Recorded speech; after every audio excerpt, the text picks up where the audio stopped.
Welcome back, Nerd Squad. So we know who some of the strongest supers are, but how about their clones? How do their clones stack up? Not all clones are created equal to their predecessors, and some on this list are more or less powerful than those whose DNA or image they were made in. But one thing is for sure, all of them can still be considered super strong. And when I say strong, I don't just mean muscles, we're also talking about ingenuity and power levels and sets as well. Join me in the lab as we examine these astounding specimens that are the top 10 strongest superhero clones. And if you have strong opinions on cloning in the comic book world, be sure to give this video a like and share your thoughts in the comments below. I want to hear them. Alright, let's get counting. Number 10. Jessica Drew. The Jessica Drew of Earth 1610, the Ultimate Universe, was actually a clone of Spider-Man herself. Yeah, Peter's got a lot of clones. It's a science superhero thing, I think. This version of Jessica Drew was created in a lab by the 1610 Ben Reilly, not Scarlet Spider, but instead Dr. Connor's lab assistant who helped to create Carnage in that universe, and by Otto Octavius, who were both working for the CIA and FBI to reduce their sentences for previous crimes that they committed.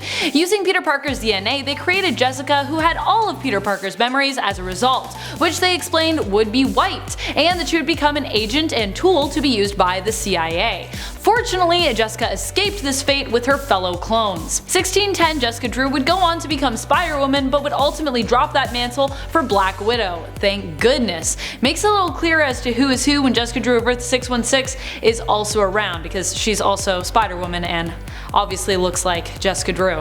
Too many Jessica Drews! Her powers are similar to Peter Parker's, but she doesn't have that sweet Spidey sense. But you know who does have Spidey sense? Number 9. Ben Reilly. He's got that Spidey sense. Despite the fact that Ben Reilly was a product of a pretty frustrating time in Spider-Man comics, known as the Clone Saga, he is well loved by fans today. The Scarlet Spider was created from Peter Parker's DNA by Jackal, who longed to torment Peter because he blamed him for the death of Gwen Stacy. You see, Jackal was really Miles Warren, Gwen Stacy's professor who had fallen in love with her. Yeah. Sometimes comics are messed up. So Jackal sought revenge by cloning Peter just to mess with him. Ben Reilly, as a clone of Spider-Man, also possesses the same powers. He has that insane proportional strength of a spider and has the rare Spidey sensibility, as well as all of the rest of Earth 616 Spider-Man's abilities. Woo! Superpowers, being a spider.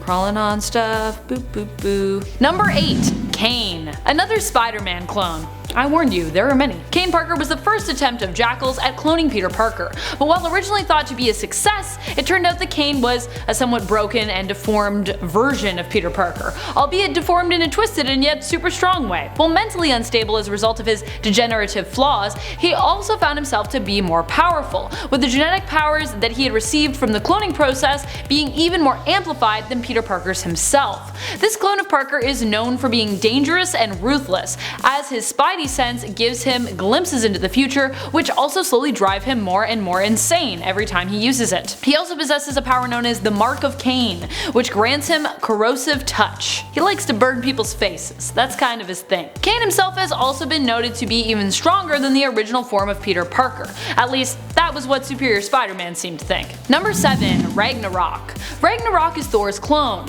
though he is not as powerful, being defeated by Hercules, someone whom Thor himself can beat in battle. He is still pretty strong though compared to other heroes. Just because Hercules crushed Ragnarok's head in with his own hammer doesn't mean that he isn't super strong.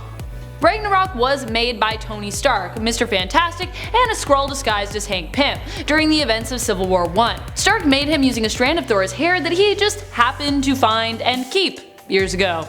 Just in case. I say happen to because who in the heck keeps a random strand of hair just because? You don't just keep people's hair, Tony, that's not normal. I think Stark actually took it off Thor's head when he wasn't looking, or he just took it out of his hairbrush for just such an occasion, as a time when he'd need a Thor clone, or a Clor, as the clone was originally called before it took the name Ragnarok. Cause yeah, Tony, that's super suspicious. I'm just saying, as soon as I found that out, I was like, I feel like I'm judging you. Tony Stark is secretly a supervillain. It's totally a thing. Not so secretly. Feeling that they needed more muscle and a means to convince more people that theirs was the right side in Civil War I prompted Iron Man to decide to create Ragnarok. You know, if a god's on your side, how can anyone argue with that, right?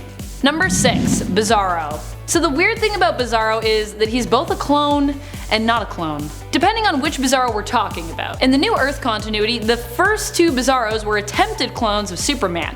One of them was even semi-successful. The third Bizarro was created by Joker when he tricked Mr. Mxyzptlk into giving him 99.99% of his powers. He was created as an opposite version of Superman by Joker. Bizarro is often depicted as having the same strength and speed levels as Superman, with many of his given abilities, save that his laser eyes and frost breath are actually reversed when it comes to Bizarro's power set. In other words, Bizarro can shoot concentrated cold steam from his eyes and exhale fire instead. One of the Bizarro clones created by Lex from the Prime Earth continuity also had a genius intellect for a time, though sadly that didn't last and he lost it. Even though that Bizarro was good.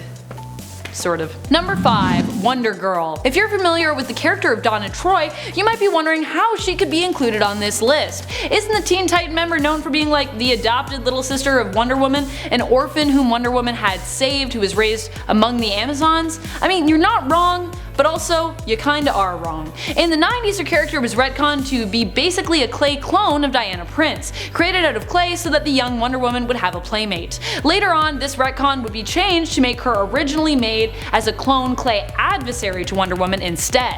But regardless, there have definitely been stories that present Donna Troy as some weird clay clone, be she good or evil. Clay clone, that's a weird thing to say, by the way. Clay clone, clay clone, clay clone. Number 4. X-23. Laura Kinney was originally created for the X-Men Evolution show, but she became such a fan favorite that she was quickly incorporated into the comic book universe as well. She first appeared in the X-Men Evolution animated series in episode 10 of season 3, titled X-23, and would later appear in the comics during the series NYX in issue number 3 in 2004. X-23 was the deadly assassin clone of Wolverine, made in a lab. She is called X-23 because she was the 23rd attempt at creating a clone of Logan. In the Logan film and in the comics, you can see just how deadly she is. Many even believe her to be a more successful assassin than her clone daddy. And it's true that even some of her mutant powers, when compared to her dad's dad clones, are superior. Number 3. Honey Badger, or Scout as she's known now. Gabrielle Kinney is actually the clone of a clone. She is the clone of X-23, Laura Kinney, who acts kinda like her big sister, and X-23 was the clone of Wolverine. It's like cloneception. A clone of a clone. Gabrielle Kinney is not only super strong, sharing similar abilities to X-23 and Wolverine, but she also has intense assassin and bodyguard training. Her training itself makes her so smart and slippery that even Wolverine found it hard to track her as a result. She also can't feel pain, which makes her even more terrifying than her predecessors. Growing up the youngest of 10 clones at Alchemex meant that although she was a victim of abuse, she was at least somewhat protected by the older clones. Also making her maybe one of the least tortured of all the Wolverine clan? Maybe? I don't know, they're all pretty tortured, let's be honest. If you're a Wolverine clone, if you're related to Wolverine, if you are Wolverine, if you had a relationship with Wolverine, you're probably tortured. Just FYI, you probably have a tortured past. Number 2. Superboy. Originally, Con-El was presented as a clone of Superman. He even posed as Superman's cousin going by the name of Connor and lived with Clark's parents for a while. Later on, we found though that he wasn't at all Superman when it came to his DNA. Lex, who had made him actually, was forced to use some of his own DNA as he didn't have enough of Clark's to fully create the clone. Which, I don't know, is that how cloning works? Oh well, comics. Still, even with some of Lex's DNA mixed in there, Superboy has ended up being pretty heroic and pretty powerful, even when compared to Supes himself. He shares a similar power set to Superman, but also comes with a telekinetic force field that fits snugly around all his clothes and his body and protects his awesome leather jacket from getting dirty. And he can emit telekinetic explosive force blasts. In the Prime Earth continuity, he is even telepathic as well, so basically an additional telekinetic and telepathic version of Superman. Pretty OP, just saying. Still weak to magic though. Still weak to magic. Number 1. Madeline Pryor. I mean, you know, if there's a Jean Grey clone who can reality warp, I'm gonna put her on my list at number 1. Madeline Pryor is a clone of Jean Grey, who was created by Mr. Sinister in an attempt to create the perfect mutant by building her to be the perfect mate for Scott Summers.